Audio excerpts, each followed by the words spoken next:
ब्रह्ममुरारिसुरार्चितलिङ्गं निर्मलभासितशोभितलिङ्गम्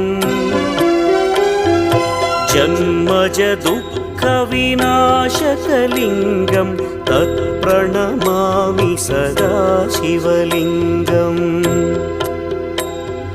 देवमुनिप्रवरार्चितलिङ्गं कामदहन करुणाकरलिङ्गम्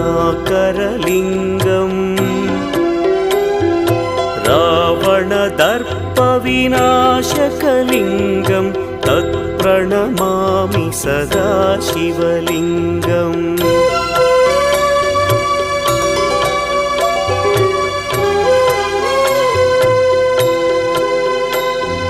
सर्वसुगन्धसुलेपितलिङ्गं